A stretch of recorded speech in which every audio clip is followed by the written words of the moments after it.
Eluru range పరిధిలో శాంతి భద్రతల పరిరక్షణకు గంజాయి అక్రమ రవాణా, సైబర్ నేరాలు, మహిళలపై వేధింపులు వంటి నేరాల నిరోధానికి 100 రోజుల కార్యాచరణ ప్రణాళికను సిద్ధం చేసినట్లు ఏలూరు రేంజ్ ఐజీ జేవీజీ అశోక్ కుమార్ వెల్లడించారు.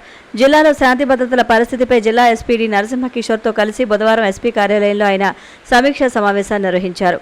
పోలీసుల పహారాను మరింత విస్తృతం చేయాలని డీఐజీ సూచించారు. అలాగే సైబర్ నేరాలు, social media, anti drugs, road భద్రతా నియమాలపై అవగాహన కార్యక్రమాలు నిర్వహిస్తున్నామన్నారు.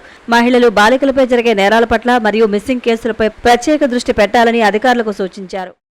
సామూహిక వరలక్ష్మి వ్రతాలను పురస్కరించుకుని తాను ప్రాతినిధ్యం వహిస్తున్న పిఠాపురం నియోజకవర్గం ఆడపడుచులకు డిప్యూటీ సీఎం పవన్ కళ్యాణ్ ప్రత్యేక బహుమతులు ఇవ్వనున్నారు.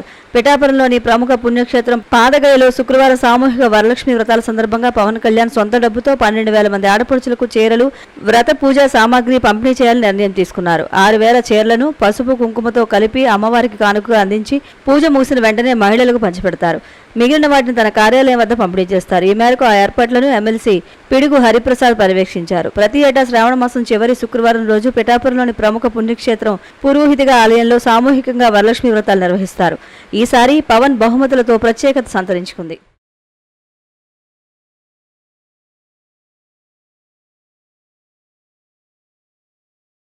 తెలుగు రాష్ట్రాల్లో కేవలం 27% మంది మాత్రమే మాతృభాషలో విద్యను అభ్యసిస్తున్నారని ఒక సర్వేలో వెల్లడైంది.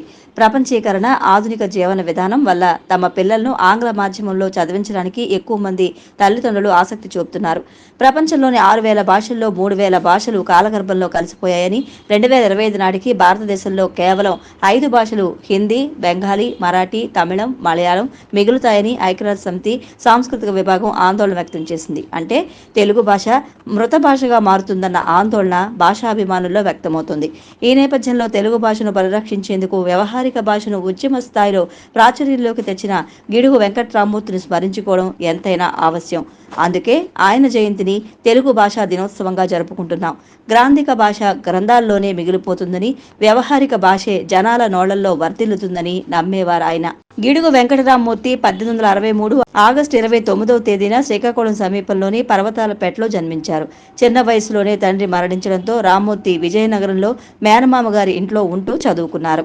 ఆ రోజుల్లో గురజాడ అప్పారావు రామ్మూర్తికి సహాధ్యాయి. 1880లో 30 రూపాయల జీతం మీద పర్లాకిమిడి రాజావారి బళ్ళో చరిత్ర బోధించే ఉపాధ్యాయుడిగా చేరారు.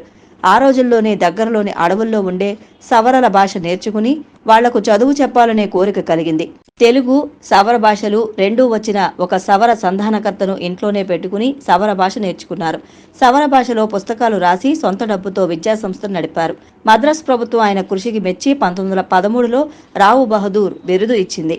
35 ఏళ్ల కృషితో 1931లో ఇంగ్లీషులో సవర భాషా వ్యాకరణాన్ని, 1936లో సవర ఇంగ్లీషు నిఘంటువును రచించారు.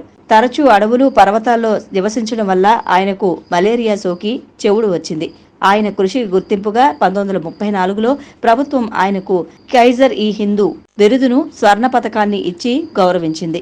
పర్లాకిమిడి పట్టణాన్ని ప్రభుత్వం అక్రమంగా ఒడిశాలో చేర్చడం వల్ల తెలుగువారికి అన్యాయం జరిగిందని నిరసిస్తూ ఆయన 1936లో ఒడిశా రాష్ట్ర దినోత్సవం నాడే పర్లాకిమిడిలో ఉండడానికి ఇష్టపడక వెంటనే రాజమహేంద్రవరం వచ్చి అక్కడే తన శేష జీవితాన్ని గడిపారు.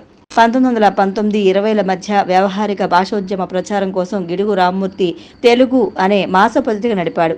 వ్యవహారిక భాషను ప్రతిఘటించిన ఆంధ్ర సాహిత్య పరిషత్తు సభలో 4 గంటల పాటు ప్రసంగించి గ్రంథాల్లోని ప్రయోగాల్ని ఎత్తిచూపి తన వాదానికి అనుకూలంగా సమితిని తీర్మానించేలా చేశారు.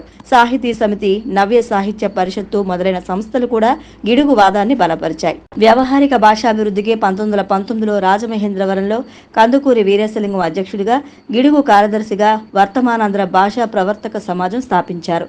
గురజాడ అప్పారావు కన్యాశుల్కం నాటకాన్ని వాడుక భాషలో రాయడానికి గిడుగే ఆదర్శం.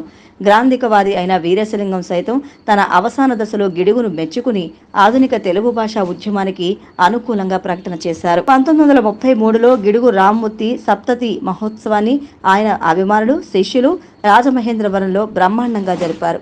గిడుగు రామ్మూర్తి 1940 జనవరి 22న కన్నుమూశారు. రామ్మూర్తి ఆంధ్ర విశ్వవిద్యాలయం నుంచి డాక్టరేట్ కళాప్రపూర్ణ బిరుదును పొందారు.